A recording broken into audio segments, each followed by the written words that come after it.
Hello and welcome back for another quick tutorial with your instructional coach, Leslie Johnson. So today we're going to look at the stream versus the classwork page. So here we are in my test class, and you can see that it defaults to the stream when you open it. Here, let me go back to classes. I can click on test. As you can see, stream, it automatically goes there. What can or should I do in the stream? It tells me right here, communicate with your class. You can create and schedule announcements.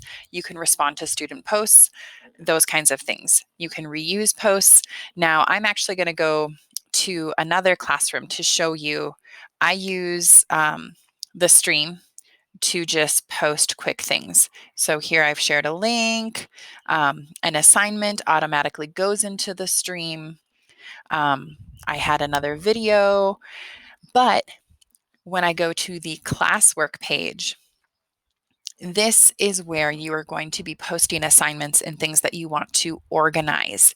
You can see on the left side of your screen, it has all the topics. I have the topic of do this today. So if students are in this class, they can go to this do this today and see what needs to be done. So they're communicating their Google Classroom links, they're playing with Flipgrid. That's what we need to do today.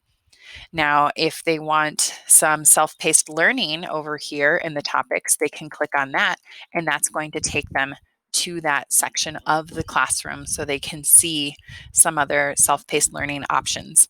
Now, to go back to see everything in classwork, they can click on all topics, and then it's all back there.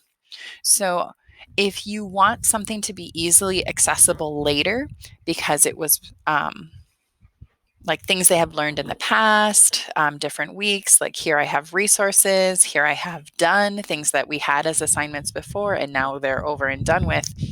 The classwork page helps me organize them. The stream does not have that feature.